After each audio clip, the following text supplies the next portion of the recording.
Welcome back to our channel. Today is an absolutely beautiful Thursday. The sun is shining and we are so incredibly thrilled to dive into some of the most explosive television updates we've seen in a really long time. Grab a snack, get comfortable, and let's unpack all the latest behind the scenes rumors together. Oh my god. Okay, but listen. I am literally shaking right now because the behind the scenes tea that just dropped for General Hospital is actually so unhinged I can't even process it. I was literally just eating my dinner, minding my own business, and my phone buzzed with these spoilers and I actually choked on my pasta. I had to pause everything, put my plate down, and just start voice typing this. Because if I don't get this, all out. Right now, my brain is going to literally explode. You guys, the drama with WSB director Ross Cullum and literally everyone else in Port Charles is reaching levels of absolute insanity, and I am screaming. I don't even know where to start, but I have to start somewhere. So buckle up because this is going to be a wild ride. Okay, wait, before I even get into the main villain stuff with Cullum, I have to talk about the couples because I am honestly so relieved but also so shocked. So apparently our behind the scenes source is hearing that Britt Westbourne and Jason are not going to be a thing in the future. Yay, I know some people are going to be so mad about this, but honestly, whatever. Because instead, and mark my words, this is going to be absolutely iconic. The show is pivoting to feature Jocelyn Jax and Cassius. Yay, I literally can't breathe. Like, I remember when Cassius had that absolutely brutal and brief pairing with Lulu. Oh my god. Lulu was just a yeller. She was constantly yelling at him and it was so bad. Fans absolutely hated it. But our leakers hearing gossip that fans much prefer him with Joss. And it makes so much sense. Especially because right now, Jocelyn is literally locked in that Windermere sub-basement cell. And it is so dramatic. Pascal is down there taunting her, being all smug, like what a shame. You won't be able to do anything about it. The absolute audacity of that man. But Jocelyn is a fighter. She literally moved her bed and found that hidden message on the wall that said Ana Devane was held captive here. I was taken on the 31st of October 2025. My jaw dropped when she found that. And then she literally ambushed Cassius with a chair and the makeshift weapons Anna left behind. He didn't even know what hit him. The enemies to lovers tension between Jocelyn and Cassius is going to be off the charts, I swear. I am so here for it. But speaking of Ana Devane, which is insane by the way, we need to talk about what is actually happening to her right now, because I am so stressed out I could cry. So our source is hearing that Robin Scorpio Drake has been checking in on her mom, which cute, love Robin. She is the best. But Ross Cullum is literally having Anna drugged. He is detaining her, actively drugging her, and demanding that false reports be given to Robin so she doesn't know the truth. Not okay. I'm done. Like, how is he getting away with this? Ana Devane is a legend, and she is being treated like absolute garbage by this absolute monster. I am literally yelling at my screen every time Cullum shows his face. And the craziest part is the rumor about what happens next to Anna. Will Max Scorpio get Anna sent to Ferncliff and Port Charles this June? Definitely, maybe. And don't even get me started on this because I will actually lose my mind. Willow Corinthos makes it happen. Willow, why would she do that? She needs to get it together, I swear. I mean, Willow is already acting completely unhinged lately.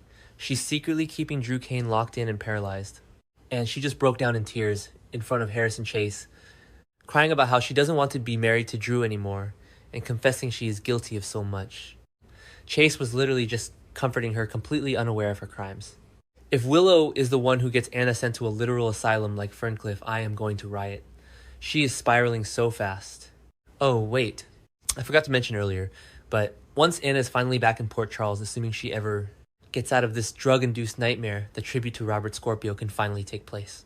But guys, I'm yelling at my screen right now.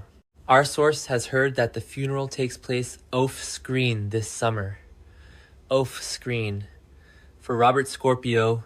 Are you actually kidding me right now? I am personally offended. The reason is apparently because neither Holly Sutton nor Sasha Gilmore will be brought back for the episodes. So instead of doing it right, they're just going to skip it and do it off-screen. I can't even deal right now. That is literally so disrespectful to an absolute legend. I was like, are you serious when I read that? They better at least give us a massive on-screen memorial later.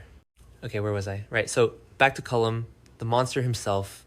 We all know his days are numbered because literally everyone in Port Charles hates his guts. He falsely accused Danny of shooting him, which is wild. especially since Danny and Charlotte Cassadine just survived that whole Windermere breaking chaos. But here's the massive spoiler: Anna doesn't kill Cullum. Nope, I'm calling it now. This is going to end badly for him, but it points to Jen Sidwell being the one to take him out. Apparently, Sidwell is going to find out that Cullum killed Marco Rios. Yes, Marco Rios. When Sidwell learns that, it's game over. Sidwell is already so unhinged, making livid phone calls and demanding that people track down Britt. If he finds out Cullum took out Marco, he will literally end him. Mark my words. But wait, it gets so much worse. Because Cullum's death, it's not just a clean break where everyone celebrates. His death could fuel a storyline that completely endangers Britt Westbourne. Probably via her Huntington's meds, I am literally terrified for her. Britt is already out here on the run with runaway Rocco Falconeri, who by the way convinced her to take him. It wasn't coercion, he left a video message for Lulu and Dante and everything. But if Cullum dies and her medication supply is compromised because of the fallout, she's in so much danger. She's supposed to be protecting Rocco and Danny. And Dante is literally at the PCPD interrogating Detective Joe Fitzpatrick for leads, while Lulu is packing bags ready to make her son a fugitive. If Britt has a medical crisis out on the road without her meds, this entire runaway plot is going to end in absolute tragedy and I will never recover. I need to take a breath. Okay, so changing gears for a second, because my brain is all over the place. Hold on for this latest rumor. Scout Kane might be getting Saurus. Yes. Soap opera rapid aging syndrome is striking again. She's apparently going to join the teen scene, which obviously means a massive recast. I wonder who they're going to get. The teen scene definitely needs some fresh drama, especially with Gio Palmieri feeling so incredibly guilty about Rocco running away and Trina Robinson dealing with all her crazy family mess. A teenage Scout is going to be so iconic. I bet she's going to have so much attitude, especially with everything going on with her dad Drew being secretly paralyzed by Willow. If a teenage Scout finds out what Willow is doing, the confrontation would be legendary. Oh, and speaking of cast changes, there's a rumor that Ethan Lovett is exiting this summer. I actually love Ethan. Tracy Quartermain literally just summoned him to use his particular skill set. And Brooke Lynn is panicking over her hit and run secret. So I thought Ethan was going to stick around to help the Quartermains. But it kind of makes sense he's leaving because our source heard talk about the Delilah Wilson story churning on with another villain. Last week we saw Maxwell Caulfield debut as the art dealer Apollo when the new besties, Ava Jerome and Alexis Davis, interrogated him in NYC.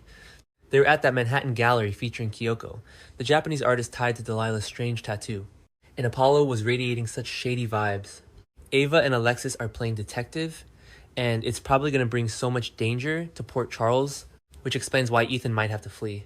He's terrified his link to Delilah will be exposed. And wait, there's a newbie alert. There could be 2 younger recurring actors coming to the canvas, which is what our source is hearing. Pans out. Maybe one of them is the transplant patient, Derek Witch. Oh my god, the Derek situation is so incredibly dramatic. Because remember, Curtis Ashford literally punched Dr. Isaiah Gannon, causing him to fall and destroy his hand, which means Isaiah can't perform Derek's liver transplant. Portia is absolutely infuriated. She is ranting to Ada, Justine Turner, and Curtis is refusing to take responsibility, acting like Isaiah wanted a fight. It's such a massive mess. If Derek actually wakes up or gets a new doctor, that's going to be a huge storyline. Plus, there is talk of 2 new contract roles being added this summer, with one perhaps part of Britt's plot, maybe someone to save her when her Huntington's meds run out. I literally hope so. Finally, and this is the absolute cherry on top of this insane Sunday rumor has it, that Stephen A. Smith will be seen on screen again as Brick, and he's going to be looking for Rocco.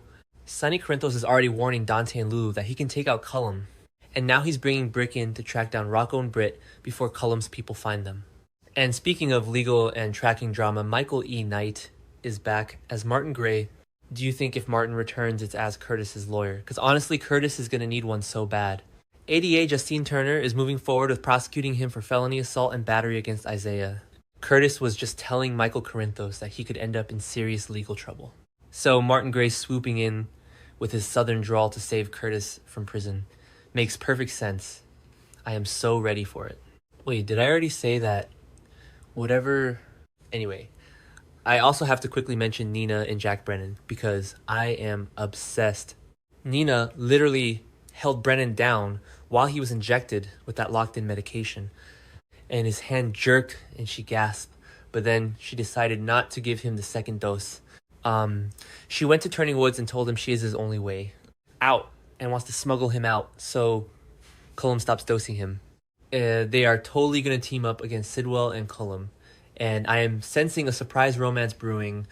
If Brennan gets out, maybe he can help take down Cullum before Sidwell even gets the chance. The layers to this story are actually insane. Okay, I seriously need to go drink some water because I have been ranting for like 20 minutes straight and my fingers are literally cramping from typing so fast. But seriously, mark my words. This summer is going to go down in history as the most chaotic season of television ever. I'm calling it right now. If Britt doesn't get her meds, if Anna gets sent to Ferncliff by Willow, and if Jocelyn and Cassius don't kiss in that sub-basement after she hit him with a chair, I am going to scream. Let me know what you guys think, because I am honestly losing my mind over here. And I need someone to validate my absolute panic over all these spoilers.